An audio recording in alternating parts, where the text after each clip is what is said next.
Hi, I'm Erin Lundy. And I'm Madeline Walden, and this is Aquarium of the Podcific, a podcast brought to you by Aquarium of the Pacific, Southern California's largest aquarium. Join us as we learn alongside the experts in animal care, conservation, and more. Welcome back to Aquarium of the Podcific. I'm Erin Lundy, the manager of conservation initiatives, and I'm joined by my co-host, Madeline Walden. Hi, I'm the Aquarium's digital content and community manager.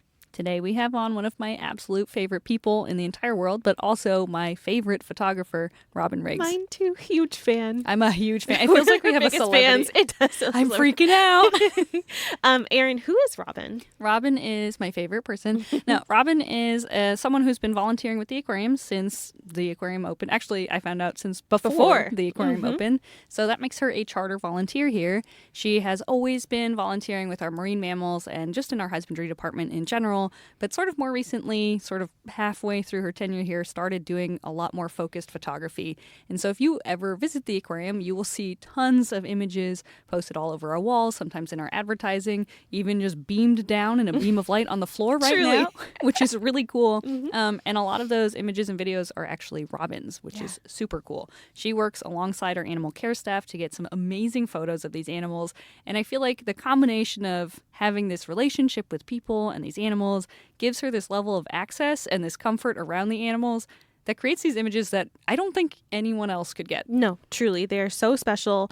They are so personal from her point of view, but they just make the most beautiful images that we share constantly on social media around the aquarium, like you said, and sometimes from a beam of light. Yeah. It's so funny to see, like, we have worked on a couple of different photo shoots recently, and with our new frogs campaign that we just came out with this summer, we did have to do quite a few like photo setups for these different amphibians. And we were working together to figure out what works for each species of amphibian. And I have the funniest photos of just behind the scenes shots of like Robin photographing something. And there's like a person off to the side to make sure that the frogs are secure. And then it's like in this like weird little photo setup that's also set up behind the scenes. And it is so cool from sort of what resources and space we sometimes have to see these like incredible beautiful like National Geographic. Truly she does an amazing job. It's really cool. So we're going to be interviewing Robin today about her history here at the aquarium, sort of how she got into photographing our animals, and if we are lucky, maybe we'll get some advice on how to get even remotely close to the level of talent that she has if we're photographing animals too. She's incredible. A lot of people asked how they can get involved with photography at the aquarium, and I wanted to give some pointers for that. So we actually, this weekend, this episode will come out after this event, but every October we have photo night here at the aquarium where we shut down the aquarium after hours, and it's for photographers only. You can bring equipment. We have equipment rentals. It's a really amazing event, so I definitely recommend checking it out every October. Put it on your calendar. The photo night photos are one of my favorite things because as someone who has built and designed exhibits in the aquarium, seeing those featured as like a part of someone's art, like it is giving me weird goosebumps right now. Just like the idea that someone is photographing something that you made and is so personal to you and that you maintain day to day just is amazing that someone else looked at that and was like, that is beautiful. I want to capture that. And so if you are ever around in October, please come to photo night. Please photograph all the frogs. I'm excited to see. I didn't even think about that, the new frog habitats. It'll be really cool, and I'm sure it must be cool even in the past to see people's takes on the exhibit from a different angle, from something that you wouldn't necessarily make prominent in a photo, and they do a really good job about that. I think that's also what I like about Robin's photos is, I see these animals every day and I love them every day, but sometimes she captures something in them that I just, like I've seen a glimpse of it, but I've never just had a photo of it. And so she is amazing. All of you photographers out there are amazing, but Robin is my favorite. Sorry. I don't blame you. She makes a lot of amazing content. Stay tuned for this episode. It's a really good one. Let's go. Welcome back to Aquarium of the Podcific. I am Madeline Walden, the aquarium's digital content and community manager.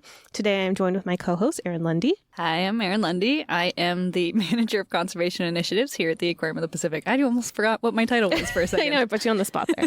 And today we have the honor of interviewing one of the aquarium's charter volunteers, but also our volunteer photographer, Robin Riggs. Hi, Robin. Hello. Hello. We're so excited to have you here today. You're one of our favorite people. Just in general. Just in general. And I know our audience is really going to love getting an inside look of how you photograph animals here at the aquarium.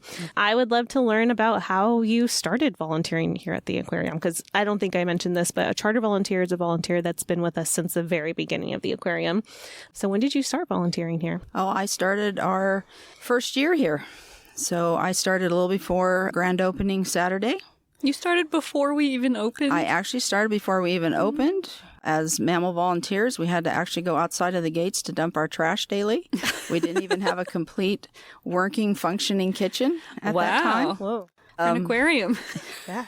Yeah, we used the old scales, the type that, you hang and weigh. Oh, really? Yeah, that's what we used here. Wow.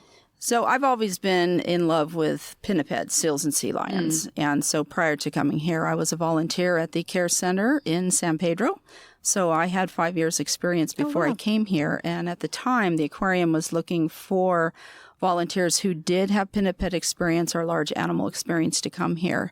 So you had to interview one day, and then you came in and you tried out for a day, actually. So you volunteered on your projected day that you would volunteer, see how you liked it, see how the staff felt with you. And I decided, I wanted to see what the aquarium life was like, and I've chosen not to leave. That's amazing. So you've been here at least once a week, and that's truly at least. It's more like at least 2 times a week since 1998. Yeah. Wow. It's really hard for people to understand because I laugh. They go, "What did you do over the weekend?" I volunteered. I did work at the aquarium. I worked at the aquarium. But yeah, our volunteers absolutely do everything that paid staff does. It's one of my favorite things about the aquarium is the culture that we've created around volunteers and kind of creating this accessibility to our animals and our programs too. It's a really wonderful volunteer program. I can't say enough good things about it. And Robin has been a volunteer on the same day of the week ever since I've been hired, and actually ever since I was an intern. And so I have always known Robin to be here on Saturdays. One constant in my life is that Robin's here on Saturdays. And honestly, one of my favorite volunteers. I've always looked forward to working on Saturdays because Robin is also one of our most advanced volunteers in our program and can basically do everything that I do. And so she is very, very helpful to be here throughout the day and also fun to be around. So, well, thank you. I enjoy working with you as well. It's fantastic. You're so integral to the aquarium. I mean, here you are, a charter volunteer, and also being our core photographer. I mean, truly, most of the images you see around the aquarium, most of the images you see on our social media channels are all taken by Robin, and she's incredible. You're amazing. It's almost every social media post is like photo by Robin Riggs. And if it's not on there, it's only just because I forgot to put it on there. Most of them are taken by her. She's been cool about it, though. I'll put it on there. I'll put it on there if I catch it. Well, I appreciate the aquarium having the interest to use my imagery. I mean, I've always loved photography. I've been doing it since I was in high school. So animals have always been something that I love the most. I love photographing dogs. I love photographing anything. And so getting to do the extra voluntary work here and see it being used to hopefully educate and inform people is pretty awesome. It is really cool. I have a question for you that has never occurred to me until right now. What is the first animal and the first time they let you photograph animals here at the aquarium? Who was it? I don't specifically remember which animal, but it would have been one of the seals. Most likely Shelby. Aww. That's really cute to think about Shelby being the first animal that you photographed. Shelby happened to also be my favorite harbor seal, and she's also the first pinniped I laid eyes on when I first saw the exhibit. Oh, that's and so cool. she's very important to me. She's special. Shelby is a good girl, too. She is special. Special Shelby. She's amazing. I love that she's been a part of your aquarium journey since the beginning. Yeah, I've known her since she was 2. Oh, really? Precious. I guess she's, 27 now? 28? So yeah, she would have been 2 when she got here. That's really cute. Now she's a mama to 3 pups, right? She's had 3 babies. 3 pups. Including with her husband, Troy. Giant tater tot that's on our exhibit named Kaya, who is also very cute. Yeah, and that's really one of my favorite subjects was seeing her 3 pups. I actually witnessed Toby's birth. I was here for Bixby's first feeding. And then Kaya, I enjoyed her first few hours of life. So that was a big privilege to get to photograph them. Those photographs, too, are just so beautiful and were so wonderful to tell that story, too. We're so grateful for Yeah, it's nice. There. I have so the benefit where the animals, since I do work with them, they are comfortable with me. And so that really helps out a lot. You can see my baby. Yeah, if you want. If you want. I've known you since I was 2. Here's my baby. Here's my baby. Here's this fresh baby. I love that. That's so cool. So going back to your history in photography, when did you say you got started? In high school. In high school.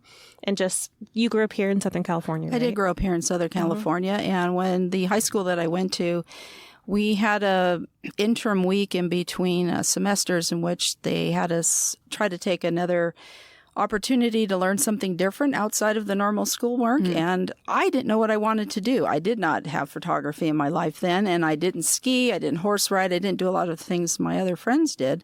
So another friend asked me, why don't you do the photo class with me? So I had to ask Dad, well, do we have a camera? First and foremost. So I had no clue. So he loaned me his very old camera, and it started from there. So cool. And when did you start photographing animals at the aquarium? Was it around the time that you started volunteering originally, or? I started videoing first when I first came here. I actually did videos. I'm lazy and don't like to edit, but I love to do the videography part. So I actually started out videoing. And so I pretty much started from the very beginning, but it became more robust, I don't know, halfway through, I think. Back then, you were shooting on, obviously, film, nothing digital back then. How was the transition from digital or, analog to digital back in the day? It took me a long time to make that transition. I tend to use my equipment till it's broken, and then it forces the issue. And that's exactly what happened to me. And so it takes about 2 or 3 months to adjust to that new system. That's how long it took me. I just can't imagine, I know photographing animals here at the aquarium is very difficult. On a digital camera that was made very recently and can photograph in low light and fast-paced animals, I cannot imagine trying to capture things on film. That must have been very difficult. It was a challenge. Yeah, it was definitely hit and miss in the early stages. That's probably why I did video more than the still photography, even though by nature I am a still photographer. Yeah, people shoot film here still. We have our photo night coming up this weekend, actually, and we get some people shooting film medium format, 35 millimeter. And I'm so impressed because I have to take 10 pictures in a row to even get one usable shot. You can't do that with film. You got to get the shot. Otherwise, you just didn't get it. So I'm always very impressed by film. Yeah, and I got to learn photography the old-fashioned way where you were in the darkroom, you were printing your own, you were developing your own film. So, and you learn photography differently than I think you do now. Do you feel like your editing process now differs than when you're developing? I know that you can do certain things to have your picture develop slightly differently. How do you feel like that compares to editing on a digital medium? Do you like it better? Or do you feel like it feels easier? Do you feel like you can get sort of... Do you miss the dark room? Yeah, do you miss that at all? Not really. I wasn't very good in the dark room. So for me, the adjustment wasn't too difficult. I'm a lazy editor anyway, so I like to get most things right in the camera. That's fair. And do very simplistic editing. Here at the aquarium, probably the thing that I do the most, and I will only do it to a certain point, and that's cloning out scratches or bubbles or things like that, especially in some of the fish exhibits. Yeah, a lot of water. Sometimes there's some scratches on that acrylic that makes it a little hard to photograph around, I'm sure. But it doesn't stop you from getting some of those really stunning shots. My favorites are usually your giant Pacific octopus shots because they are always so dynamic, too. Those animals have so much movement to them. I know that I think your most recent one of our most recent octopus, Goji, was one of my favorites.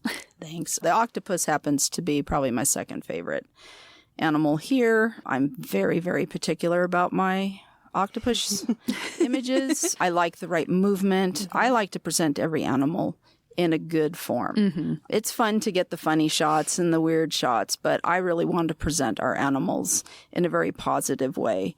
And the octopus just has to have the arms going in the right direction. And so I'm very, very picky about those shots. It's so funny because sometimes Robin will stop by, I'm going to shoot this today. Okay, cool. Yeah, can't wait to see.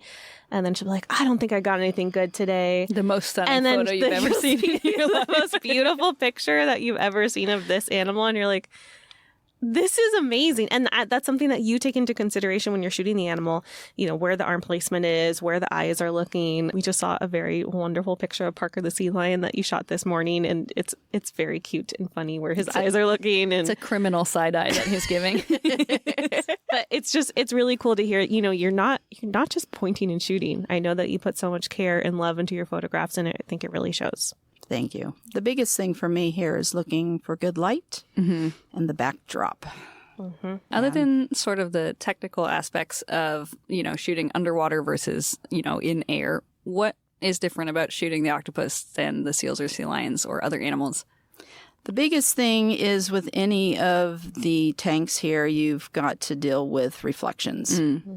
That is the number one problem here. And I must say the octopus exhibit is probably in one of the worst locations in all of this aquarium. The most reflective place. It's one of the most reflective spots. It's very, very challenging. I have to photograph the octopus in its exhibit. I don't get to have that octopus pulled off into its own tank somewhere.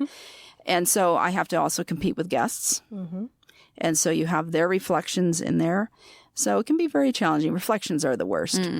Because there's really no editing that. Yeah. So it's either coming from the ambient light from, throughout the gallery or a specific light. So you just have to have the patience and hope that the animal swims in an area where you don't have those issues. Do you think that at this point you can telepathically communicate to them? Because some images I'm like, she's staring to, you got an otter to pose so perfectly and stare directly at you.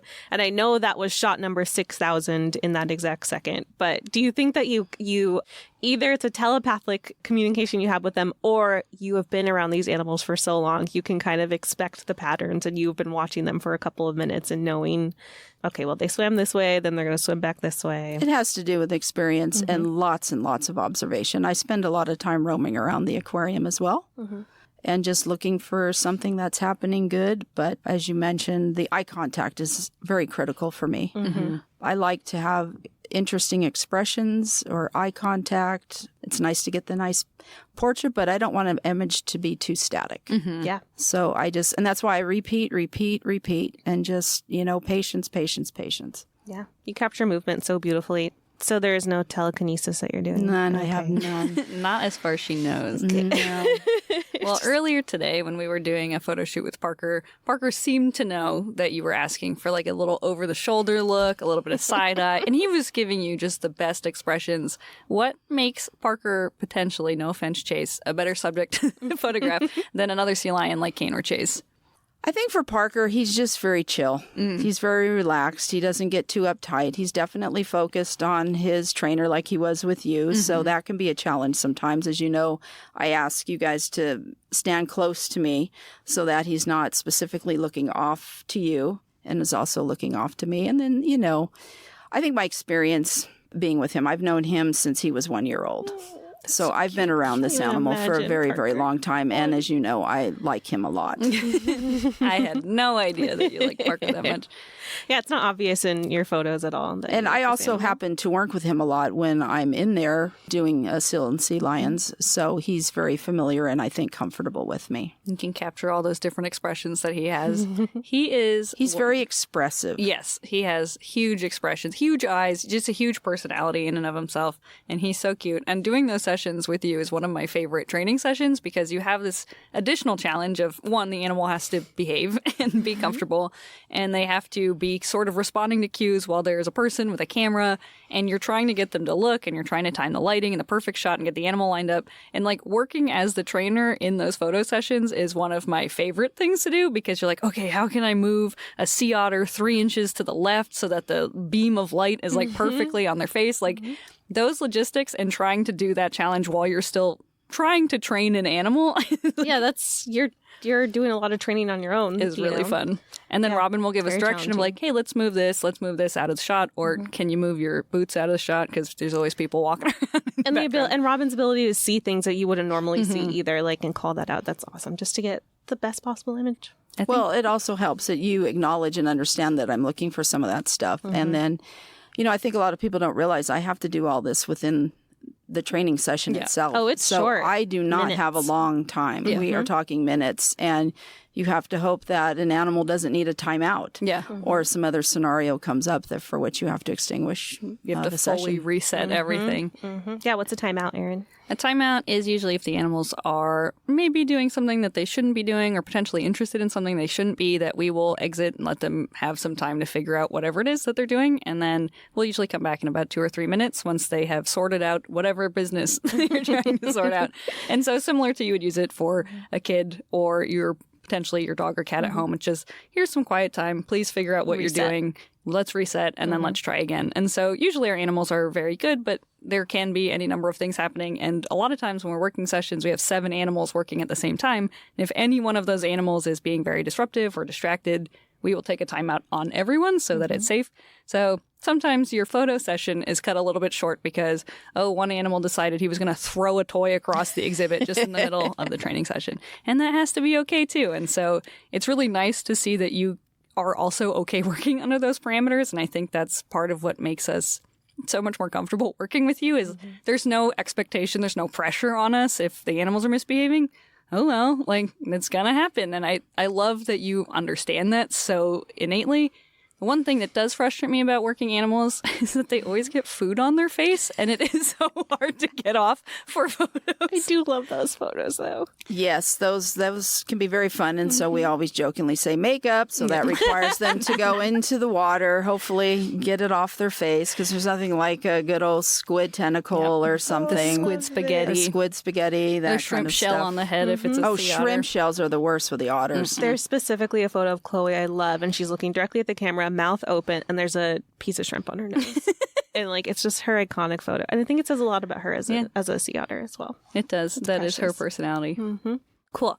What I wanted to touch on a little bit more was the desense training that you've done over the years with a camera or camera equipment, taking them into a habitat where an animal hasn't necessarily seen a camera before. It's not something that is in every single session. Can you both talk a little bit about desense training with photo equipment specifically? Yeah, I'll just touch on what that means first. So you want to desensitize an animal to anything that's novel so that the introduction of that thing does not become a stressor to the animal over time. And so if an animal has never seen a camera, it is just an unfamiliar thing that's pointing at them and might even look like a giant eyeball to them. And so that might be a little intimidating. True. And so you want to kind of introduce this thing over time slowly and show them, hey, it doesn't hurt you at all. And in fact, we're doing a training session and it's very positive when these things are around. And so I personally have not experienced too much of desensing Robin to these animals. I think she actually does most of the work herself. So what is that process like for you? So, for instance, when we got penguins, they were behind the scenes for a long time before they came out on exhibit. I would actually go behind scenes and just sit there with them with my camera, not taking pictures, just getting them comfortable and used to me. So it's just a matter of immersing myself in their world and understanding I'm not going to do anything crazy with this instrument. And that, I have to be careful about raising it up to my eye to take a picture because sometimes they could overreact or get nervous about it. Some animals respond differently. Have you ever had an animal be too interested in your camera? Penguins. Still also penguins. Is it like, I really like that? I don't care about it, but I really, really like it. It's nice that they want to be close, but when they're in your lap and you've got to tell a photo, it's a little close. You're not really getting the images that you want. You're not getting them. 1 centimeter away from your telephoto lens. Do they ever bite at your camera? Not too often, but I've had it happen. They really like the camera strap. They're crazy about that. At least I know my experience going in there with the marketing camera. Yeah, they like that. I feel like, too, we've had otters in the past that kind of like look at your camera like, I want that. I want to play with that. An otter would steal anything. Oh, out of your hand if you give them a chance.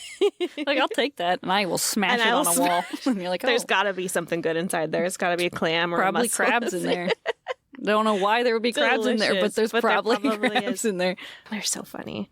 Cool. I think we can get into our social media questions. Yeah, and absolutely. There's a lot of great questions that we have for you from our social media. Oh, something that I wanted to touch on actually before we get there is you have, I think, kind of with social media and the way it's changed the past couple of years, I've noticed that you're posting more video content. So you're kind of going back to your roots again. Is there a difference between the way you shoot video versus photo, or is it something you kind of do in between photo shots and you're like, oh, let me just capture this on video real quick? I pretty much do it in between because I'll see something that I think will relay better through video than a still image. I think when we did the frog content, that was a really good example. So good. Also, if anyone visits the aquarium this year, our theme is frogs, obviously, but we have these light beams that display on the floor and just talk about our amphibian gallery, and it's sort of an ad for the gallery within the aquarium. And those photos and videos are all taken by Robin. And those photo setups were so fun because it was just like pull out whatever frog. We have to, clean and sanitize the set, get it safe for the animals, and then set them up.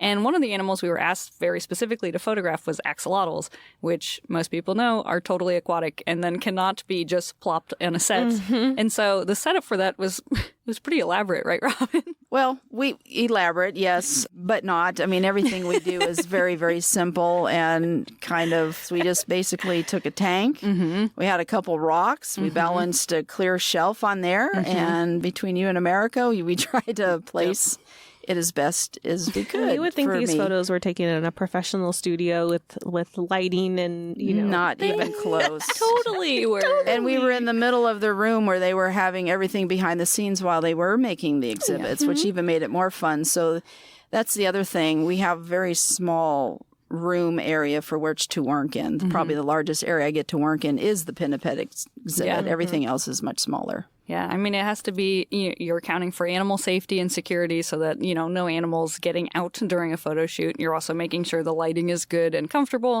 It has to be an area where there's enough room for a lens to come in. And I remember the axolotl being in a smaller tank than its normal, which we had just moved it for our photos. And then we put a critter keeper inside of the tank, and then we had put an acrylic lid on top of it so that it was all clear. So it looked like this animal was sort of floating mid-water column. But the amount of just balancing things and putting slightly more water, taking this rock out and moving it over was so elaborate. And then it was all just worth it when you see the shot that we got. Absolutely. And then just this video of this axolotl flicking its gills, and that subtle movement, that subtle video is just such a perfect example of hey, this translates really well in a photo, but just a video of this animal staying still, just breathing once and then swimming away is so cool to see. Just displayed all over the aquarium. I could not be more excited. And I also have so many weird photos from behind Robin of just what the setup looks like. I need those. Because it always looks hilarious. You're just this is what we're doing back here. And it's obviously very safe for the animals. There's no concern in that way. But it is just it's not what you would picture. No, not at all. It's you're picturing a catalog photo shoot, and it's just here's a cart, here's our foam board background, and it works amazingly, but it is so not what you think it is. You can go very simply and produce good results. Yeah. When you're an amazing photographer, it seems like you can stay simple, and then it helps to be an amazing photographer first, and then we can work backward from there. I think a question we got a ton, people ask a lot, what equipment, what camera, what brand is she using, all of this. I don't think it matters. I think it's the person behind the camera that is really doing all the work. I agree. I always, when people ask me, what camera would you like? I said, whatever one feels good in your hand, because that's the one you're going to use. I happen to use a certain brand. It was one that I didn't pick when my parents were trying to understand that I actually was interested in photography. They had asked a friend who knew photography if they could help purchase a camera for me, and he picked the brand that I'm currently shooting with. So I've stuck with it. Nice. And I mix up my lenses here. I like to challenge myself, so I don't always use the same lens. Sometimes I'll come in with just one lens and go, let's see what I can do. But probably the 2470 and the 7200 are my mainstays here. Some universal ones that kind of just get you by for the whole day. Yeah. I think it's exactly right. Whatever you like is what you're going to use. So just get a camera that you like. And I think it really has everything to do with the fact that Robin has been doing this and has been producing amazing photos. And almost every week you're photographing something new here. I'm photographing something quite often because I'm never satisfied. So I'm constantly working and trying for new perspectives, new imagery. And I just don't get bored with the animals here. We just have a lot of great animals. And I am extremely appreciative of the staff here who is willing to tolerate me and put up with training sessions and just let me shoot to my heart's content. We're so lucky. It's such a gift too, because getting to utilize these images for social media, for educational purposes around the aquarium, it's truly priceless. So thank you for everything that you do. What about outside of this place? What do you like to photograph? I know that you submitted a photo to our staff contest last year that won first place to hawks, right? Actually, peregrine falcons. Mm-hmm. Yeah, so that's a fun subject for me. I'm not necessarily a birder or a bird photographer, but I have come to like peregrine falcons very much because there is a pair up in San Pedro, so it's a close drive for me because I'm lazy and don't like to drive far.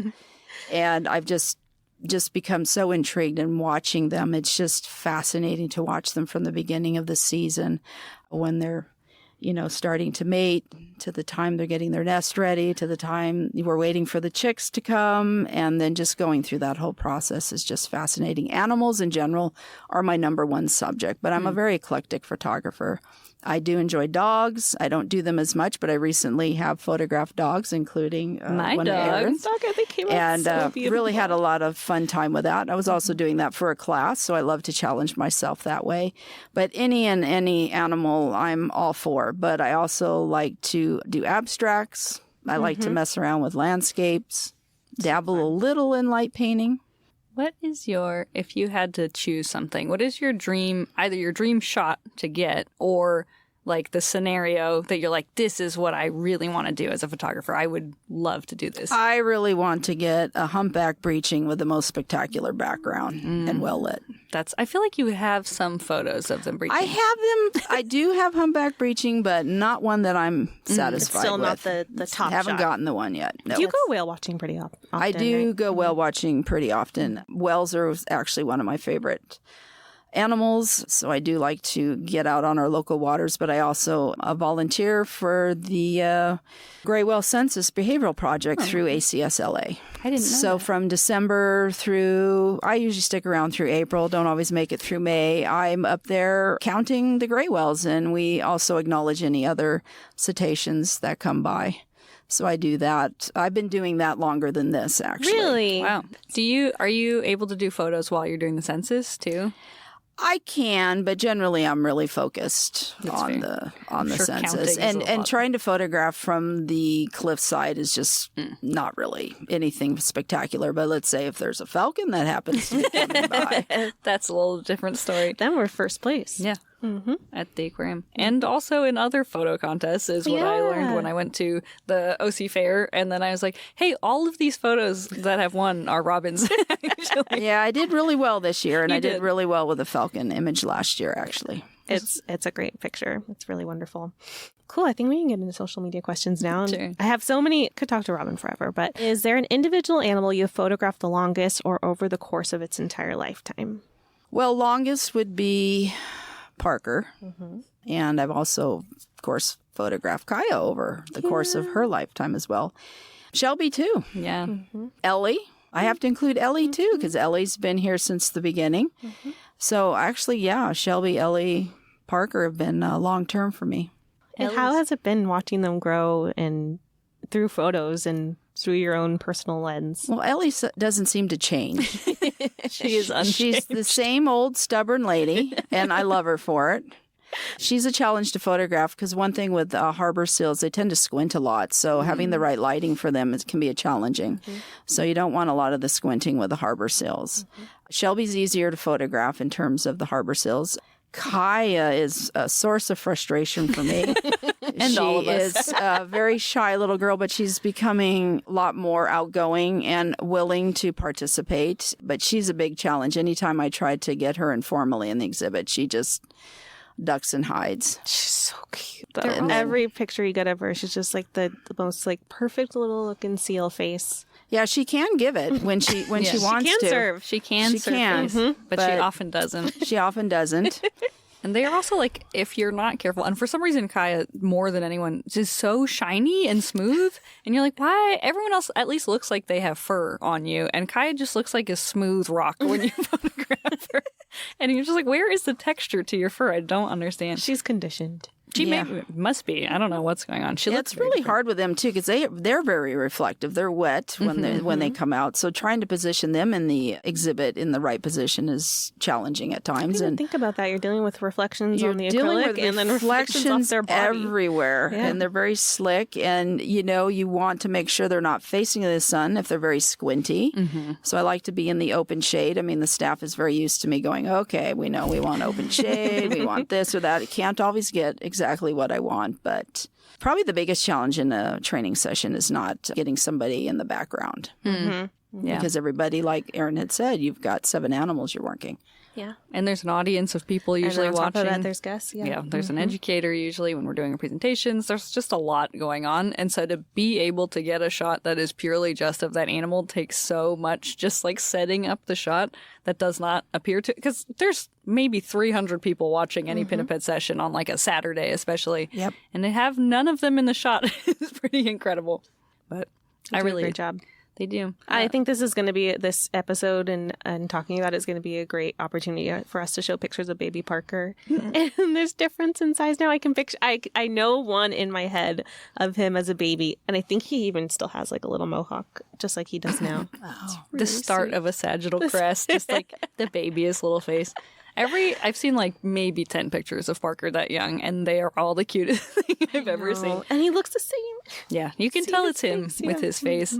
I feel like he looks a little bit like Chase does, but Chase is a little bit more of a tough guy. Parker's more of a sweetheart. Yeah, he's a big mushball. Do you have good photos of Chase? I do. I feel like there's a couple. It's not often. He is difficult. But I do have a couple that I think are good of him Is he better in session or out of session? in session. Some of them are really cute when they're just lying on the beach. Well, I do like to get those, and those are really challenging. For some reason, when I go in and like staff, I try to be quiet, get them in a very casual setting, and then it's like they're on high alert. They go back in the water. They just don't like to do anything with me informally. It's very challenging. Oh, I love when they're all piled on the beach. We've gotten some great shots of them just all blonde and dry and piled up together, snuggling on the beach. Yeah, they usually rush in the water when I'm going in for those pictures. no. So Let's get reflective, guys. Let's be as shiny as possible. I think one of my favorites that I know was not an animal that was like in a training session was you had gotten some photos of Charlie sort of right as he had gotten older. And there's just this one picture of him sleeping that is the cutest thing I have ever seen in my entire life. And I like had it as my phone background for a very long time. Yeah, because he just looks so peaceful. And so I'm sure as animals get a little bit older, potentially it's easier to photograph them, but also I'm sure it's kind of a sentimental photo shoot when you're doing things like that. Oh, it's very sentimental, and Charlie was one of my favorites. I just loved photographing him. Charlie was one of our sea otters that Robin knew way longer than I ever knew Charlie. He was geriatric by the time I met him in 2015 when I was an intern, but he was the sweetest sea otter you've ever met in your life. He was a charter animal. He was actually recognized in the Guinness Book of World Records as the longest lived sea otter at the time. I think he was 22. 22 when he 22. passed. Yeah. He was a sweetheart, and I got to make his 22nd birthday cake. Oh, yeah. And Yes, that it was a really beautiful good cake. It was a beautiful cake. There's a picture of him on the news eating one of his cupcakes that is like, I was so proud. I was like, I made that cupcake, and Charlie looks like he's enjoying it. And Robin probably took that picture. I think so. I think it was a perfect storm of things that happened, and it was the best. It was a beautiful otter. He was really nice. Him and Brooke, I feel like we had, between the two of them, just the most photogenic otters. They were both very photogenic, and I just loved photographing them a lot. I mean, Brooke looked like an angel, like at all times. If you picture like the most beautiful otter in the whole world, that was It is Brooke. You found her. It's a picture of Brooke. I'm pretty sure if you look up cute sea otter, like she's probably the first 40 Probably. results, and they're probably all Robin's photos, to be honest. Pictures. But she was the cutest. So what are your best tips for photographing animals at the aquarium? Gear, equipment, timing, reflections, all of it. If you could sum it up, what would be your best advice? Well, timing is a lot to do with it. Especially, I watch the light during the time of year, because that has everything to do with how the ambient light's coming in through the galleries. Fall, I actually find the best time for me here, just because you have, honestly, less guests. You're having to battle less to get to Post-summer crowd. Yeah, the post-summer crowd. It's a lot easier. And I find later afternoon, actually. I like the lighting. Some more golden-y light. Yeah. Beautiful. Who is the most difficult animal to photograph? It could be a specific animal. It could be a species. I want to know which is the most difficult marine mammal specifically to photograph. Marine mammal. But then go broader after. I just want to know which of our kids is being naughty. Oh my gosh. I don't know in terms of marine mammal, but I must say some of the fish are a real challenge, especially the anemone fish. They are just a sore subject for me. They are the toughest fish for me to get a really good shot of, just because of their movements. The clownfish. The clownfish. Those guys, They're they're so very, quick. very challenging. Marine mammal wise, I don't know. They're all the same for me. I feel like the otters can be a real challenge. Oh, baby At the end of the otters. day, because it's like their heads just twirl. They can have their body completely still in focus, and their head is just a blur. A tornado. Yeah, they just have very, very quick movements. And their fur is so dark too that I'm sure it's hard to capture their face It's at all. extremely difficult because, as you know, the exhibit does not have a lot of light. So that can be a real challenge just between the low light and the speed of the animal. Yeah, Rob and I commiserate a lot about some exhibit lighting, and some of it's very blue and some of it's very dark, and it's all for the welfare of the animal, but sometimes we're like, oh. It's a challenge to work around, and there's just some exhibits I just have to go, yeah, I just can't. I can't deal Get with that. what we get. Yeah. Is it different with different types of lighting on each exhibit? Like some have LEDs, some have those big halogen lights. Which ones are easier to photograph around? Are the LEDs difficult? I think the LEDs are definitely a challenge just because of how the light looks. They can be a real challenge. I really thought about that from like the perspective of trying to photograph the animals. Sometimes if you're taking a video to the frame rate, it doesn't match the lighting output you get that too, so you get the choppiness. choppiness. Yeah. That does give you a headache to watch when it's like You're that. just trying to get the shot. Yeah. Okay, so who would you say is the best, most well behaved when it comes to photographing? Oh, gosh. It's Parker. Yeah, it's Parker. Yeah. Most photogenic, most well behaved. He was our prom king one year. He was all the I things. forgot about that. Yeah, it's definitely Parker. I usually go away with something with every session with him. Those little frogs were very hard to photograph. We tried to do a little frog photo shoot like, I don't know, 4 weeks ago. And when I say little frogs, I mean frogs that were like maybe an inch to 2 inches long. Yeah, and we were moving them into the setup. And I mean, partially they were nervous, and they didn't know what was going on. But like, they move so fast. It's amazing how fast a lot of animals actually do move. That's the biggest challenge. And they can make very quick head movements, especially birds. They have very, very quick head movements. Like, it's so perfect. Okay, just stay still. You click the shutter, which is, a millisecond, and they moved. Yeah, they're either moving, preening, doing a variety of things you don't want them to be doing. They're doing their animal thing. And you just got to go with the flow. And if you don't get the shot, you don't get the shot, and you try again another time. That's fair. Do you want to take a question? Sure. You want to do this one? I think I already know the answer to this question. How many times do you have to take a picture before you consider that you've probably gotten like the right shot? Infinity. Well, I said I've never satisfied. So considering I have to work within the constraints of either a training session or the staffer's time, I shoot until you tell me I need to stop. As many as possible. That's literally what I do. I will keep photographing until I'm told the animal is to a point that we need to take a break or we need to move on. I'm always looking for those subtleties, just how an animal positions its head or the catch lights in the eyes. It can make a big difference. And I'm not necessarily always seeing it as I'm shooting it. And sometimes I don't notice something in the background. So I just keep photographing until I'm told, okay, we're done. The more options, the better. It is funny because if we are doing like a photo session, especially if it's not one that, the animal has to be in a training session or under some sort of like paying attention, like we'll stand there for hours because the animal is doing slightly different things at all times. And it is enjoyable because even just seeing this small little like thumbnail shot that you can see on the camera, I'm like, wow, that is an amazing shot. And then 5 seconds later, totally different shot, but still just incredible. So you may as well take advantage of how much time we have up there. The animals are always doing something cute. Why wouldn't you want a trillion photos of it? But I want it. them all. Yeah. Well, the lighting can change dramatically sometimes too. It just depends. The otter skylight slightly moves. Yeah. Like we have one window to the sky in there, and that's basically the only light. That's pretty much the light. Yeah, the lighting, the additional lighting is weird too because sometimes it reflects very purple or red onto the sea otters in there, and so we've gotten comments before. Are they purple? Yeah, are they purple or are they red? Is everything okay in there? And we're like, oh yeah, it's just the lighting. Yeah, I have to watch for that a lot, actually. I want to talk about, this is a question for the both of you. What steps do we take to ensure the animals aren't stressed during photo shoots? We kind of talked about that with descents, but anything you can speak on that? Yeah. Well, I think from my end, there is always an attendant or someone who is kind of there specifically for the animal. Thankfully, Robin is very also very aware of sort of animal behavior and what might be signs of stress. And if an animal is showing that they are not enjoying something, that is not something we are at all going to continue and pursue and push, because the getting a photo is not worth that animal being stressed out. And I really enjoy working with Robin for that reason, because if there's even a small indicator, we could be like, hey, you know what, let's just call this. We can always, schedule this for another day. And I think having someone there that is specifically there to read animal behavior and knows that animal very well is critical for doing these things. And then, obviously, if an animal's just in an exhibit and it's not like an out of its exhibit, or if it's not in a training session, is different.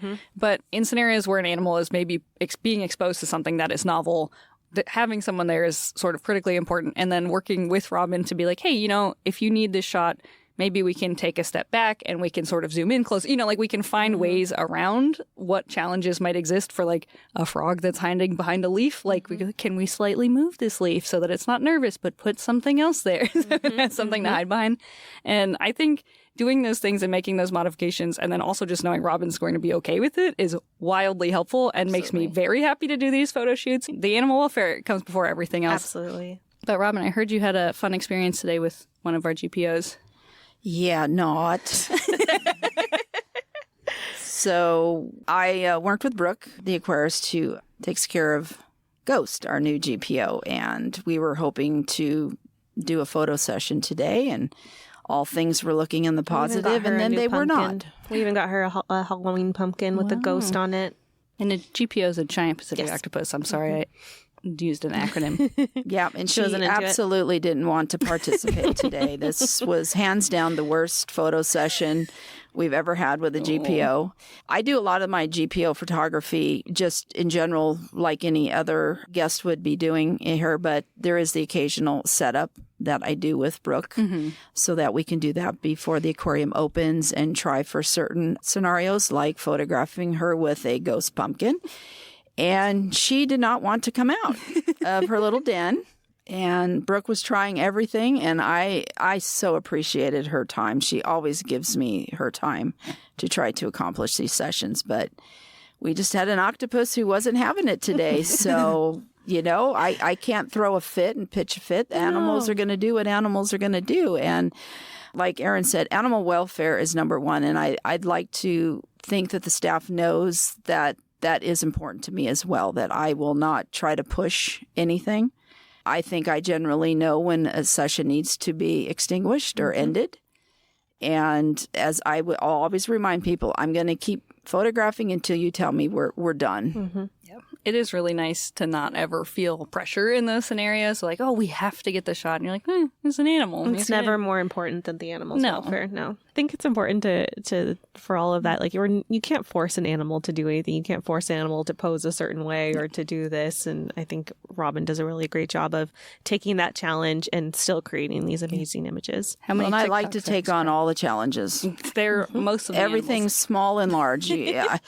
I may not understand it or know what it's about or understand or can speak its scientific name, but I'm all game to try anything. We have to try. And I can't tell you how many TikToks we've scrapped because the animals are just not doing the thing that we thought they would do. Yeah, that's fine. Sometimes it turns into an even better TikTok, though, I will say. Like Harpo interrupting me to scream. That was a great one.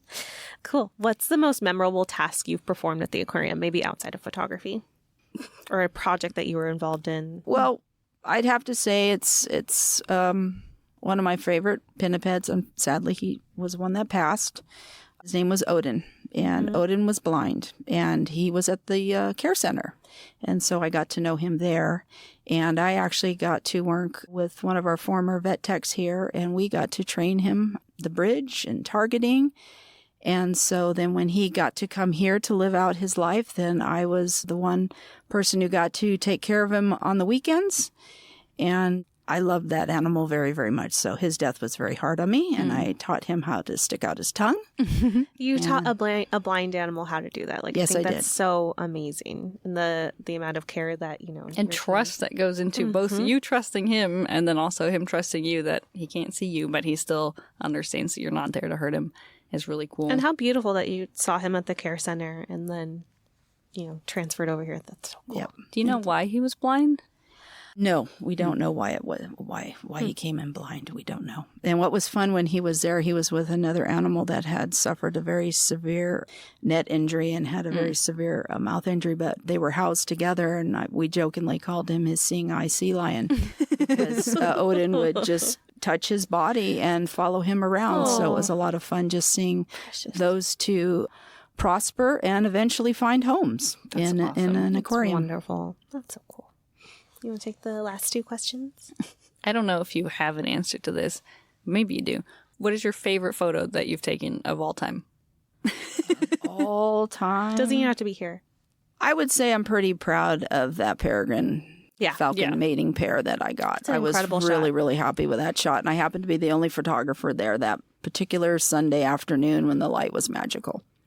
What frame rate are you shooting at to capture birds in motion?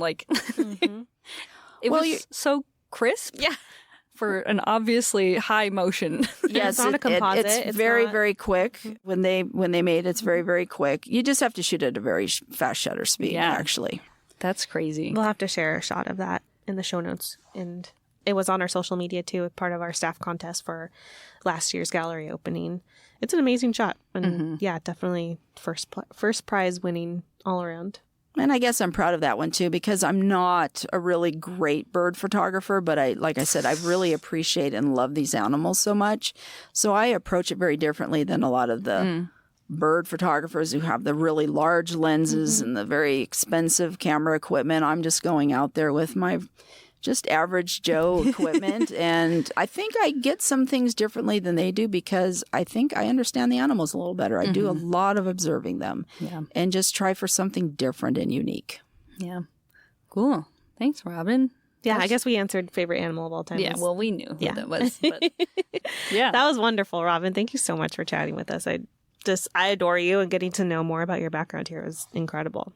Well, thank you very much for having me. This is a fun episode. I've been looking forward to this all day. Too. I've been bragging about it. I was like, Robin's coming on the podcast. We're pretty excited about it. We tricked her. Yeah, you finally got me. You'll have to come back and keep us updated on your new favorite photo of all time. Okay. I'm sure it'll happen and again. I'm looking forward to getting that ghost image. I know. It'll happen. It's going to happen. Hopefully by the time this podcast comes out. We're hopefully going to have one. Are you going to try to get Ghost inside of the ghost in the pumpkin? I always pictured her holding it. Something. I'm just hoping that she touches it, she comes out. She had a lot of good treats and puzzles in there, but she didn't want to participate today. Little baby. It does take a while. Once an octopus comes on exhibit here, we actually don't photograph right away because it takes a long time for them to settle. So she's taking a little longer, but hopefully in time. Does it keeping seem Brooke like busy. She can see the camera and it's very understanding of what's happening, or potentially nervous about the equipment? No, she had no. She was totally. She totally knew what was going on. She wanted the food. She just wanted breakfast in bed and didn't want to go order. Who could blame her? It's me every day. I also want breakfast in bed. Yeah, see, I get it. Cool. Yeah, she was totally watching. I could see her in there. She was totally watching. Sees you. Yeah, she has a 360 She could view. tell what Brooke was doing when she had the food and stuff. She just was being obstinate. She's like, I could wait this out, I bet. Good. They Not won't today. photograph my bedhead today. 3 little spikes. Precious. Oh, cute. Cool. Thank you, Robin. Thank you.